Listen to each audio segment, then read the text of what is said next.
Alright guys, so this is gonna be episode 2 I guess of my trophy list, trying to sum up some of these years of trophy hunting. So we're on 2 of 9.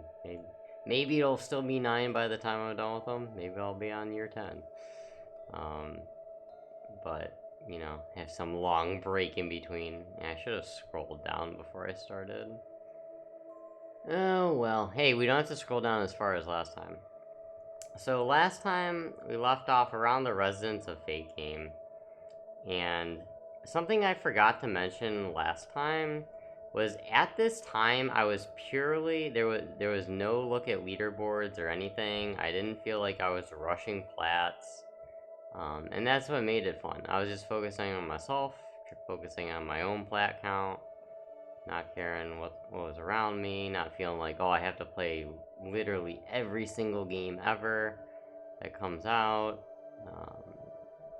And yeah, I mean, that made it a lot more enjoyable for me.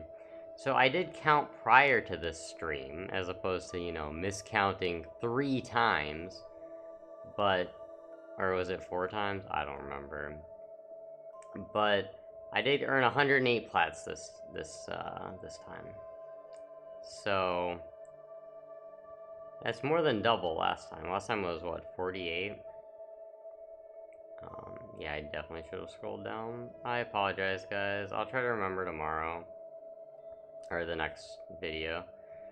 So, at this time, we'll see what, I'll try to tell you kind of what was going on with me. And you'll see some of the amazing stuff. I did start to get a little trashy, I will say. Started to play the first embarrassing game. That I think people kind of recalled as being just an embarrassing one to have on your list. Some people probably know what I'm talking about here. Otherwise, you guys will find out shortly. So, let's see, where are we at? I saw some Tekken. We're close. We're close. We are close. Okay. So, we left off around this area.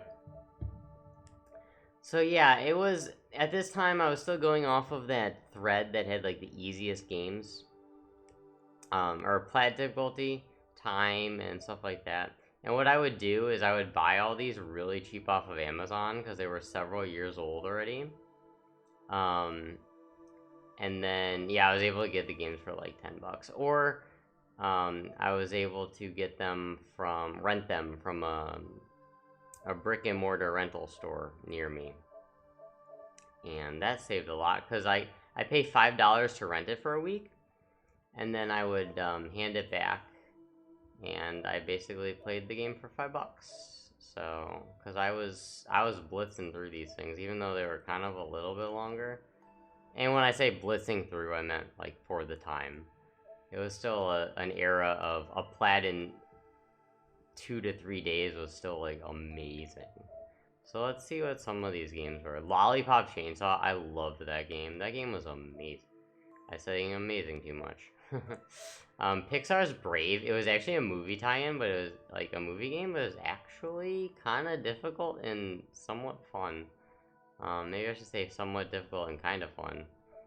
But it is better than you would expect for some Disney movie tie-in game. But yeah, there's a lot of movie games. Last Rebellion was a really fast JRPG. It was like you could play it in 6 hours, and there was a stack to it, but I wasn't in my stacking phase yet. Love me some Ratchet, as I told you before. We got some more Star Wars stuff, more movie tie-ins. Oh, this is when I went back and finally platted Drake's Fortune. I think this was around the time I saw the higher completion percentage. And I know at this time I had played the other Uncharted's, but they're going to be higher up on the list because I didn't actually finish them for a long time. But at this time, I think I had a completion rate of like 85%, maybe in the high 80s. But there wasn't a super great quantity of games on my list. Well, there was like about 150 at this point. Gotta catch them all, right? but some of them were rather low. I remember I had Mass Effect 2 at like 2%. That was really dropping me down. But yeah, like I said, I never thought I could finish all the actually all the DLCs for some of these, so I just tried to get as high as I could, and I think I got up to like maybe like mid 90s or something. But we'll see later on the list when I actually finish that stuff. So this PlayStation All Stars was another one of those auto pops. Way more movie tie-ins. And yeah, I still played longer things like Kingdoms Amalur. That game was really good, I thought. Even though I feel like the reviews were bad. But I'm a big RPG fan, so and then this one new Sly Cooper came out and you could auto pop it with the Vita thing. Let's see, Rainbow Moon was a good it was free for Plus, I remember. So was Zombie Driver. Rainbow Moon was really fun, tactical RPG. And then these were just a bunch of 100%. Like I said, back in the day, there was a lot more 100%. Like, hell yeah, was definitely would have a plat by now. Well, okay, maybe not definitely, but. And then Wonder Book. There used to be an accessory called the Wonder Book. And it was like kind of based off of Harry Potter sort of deals, like this book of spells. So you needed the move controller and you needed this book, this physical book. And you waved the wand around um, like do things, and you turned pages to get to different areas or do different things in the game. There was like some detective worm one and the book of spells. There was only like 3 games for it. Mega Mind, another one of the early on super fast plats. It was like 3 hours. Rise of the Guardians I actually thought was pretty fun. Played some, yeah, like I said, some decent things. Sleeping Dogs. Zombie Tycoon was a free +1. Oh yeah, this is it. Hannah Montana. It was like the OG, oh man, I'm playing this for a plat, I can't believe it. Gotta hide it on my list sort of deal. Now that thing just doesn't even matter, because there's so many games that people would be kind of embarrassed about. I actually kind of liked it, because it was a rhythm game. Well, there was slight rhythm game parts to it when you actually sung, but there was a yeah. I just said I kind of liked Hannah Montana. There was this stupid glitch thing. Well, it wasn't glitch, but they didn't think it out. There's a trophy for buying all the clothes in the shop, and so I got enough money and I got that trophy. And then later on in the game, you had to purchase a new outfit to go on a date. Now the problem was I had already purchased all the outfits in the store and it would not let me purchase another outfit, so it made me redo the entire game so I could buy another outfit. Oh my goodness, oh my goodness, that was annoying, because I was like kind of close to the end of the game with that too. Yeah, some Cabela things, some heavy fire games,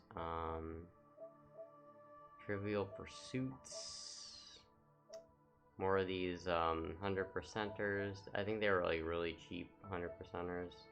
Like they were on sale, or they were like $5 or something, which at the time for a 100% game was pretty good.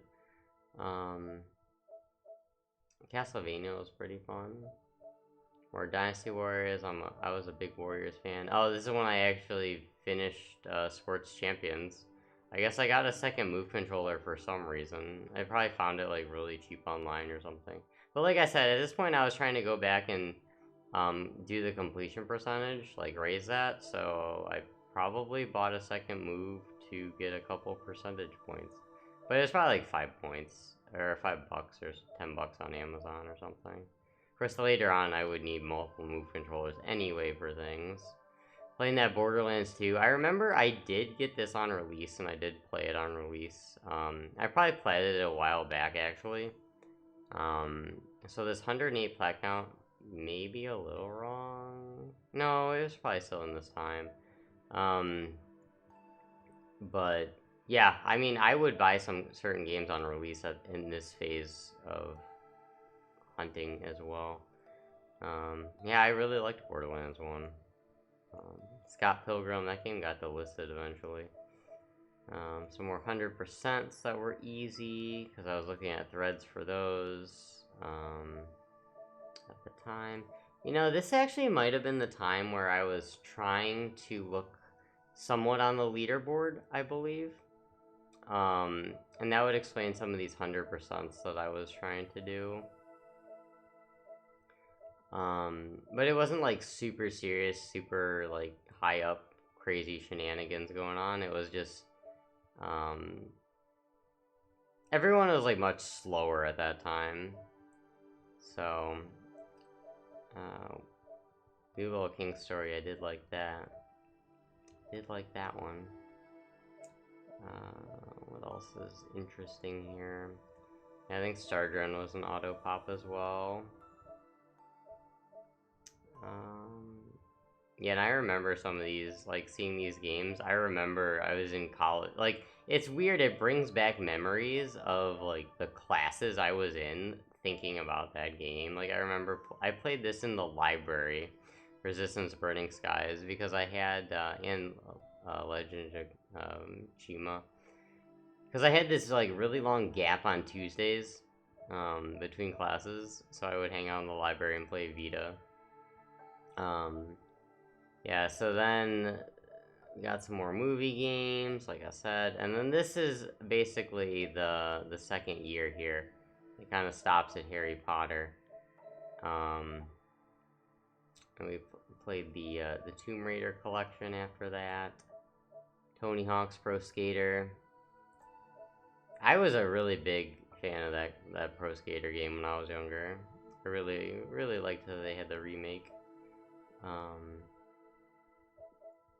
And yeah, this was me still getting things off of Amazon. Dead Nation, I remember, was one of my. I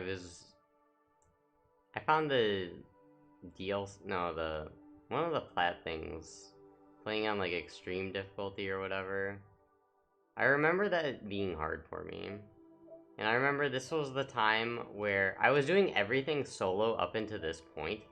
And these alien breeds and Dead Nation stuff, that was the first time I started going onto forums to try to find multiplayer, people to do multiplayer games with, because I was a lone wolf, the lonest of wolves, at the time. So I needed like, all these had co-op trophies. I did meet this awesome guy that I, God of Light, and he had 100% profile. And some like really hard games, and I was just in awe. I was like, whoa, you got 100%. Because yeah, like I said, at the time I never thought that would be possible. So yeah. And Dead Nation, there was some co-op thing you had to do on there. Some more Cabela's. Oh, Diggs Nightcrawler. Yeah, that was the other Wonder Book game. Oh, there's Walking with Dinosaurs, I think, too. And then this was also where I would start getting stacks of stuff. This was, oh wait, never mind. That was Vita. Okay, I thought Doctor Who had a region stack. Yeah, I'm not sure if I was region stacking at the time. No, I must have been. I must have been buying different games from like EU and stuff. I mean, they were still physical on Amazon, but Cube was definitely an EU only game. Another move game, but I had 2 move controllers, so yeah. And yeah, at this time that was still the strategy, was go and just see what games I could either get on sale in the PSN store, or could buy and resell on Amazon and or eBay. So, and then like I said, I'll tell you more on my spending on some other episode. But anyways, I think I'm gonna wrap up the year 2 video right here. So thanks for listening, guys. Hopefully you enjoyed it. Hopefully you weren't too bored of my monotonous voice. I think it's better than episode 2 ever of this channel. But anyways, everybody have a good night, good morning, enjoy your games. Thanks for listening and watching, and hopefully I will see you again next time. Goodbye, everybody.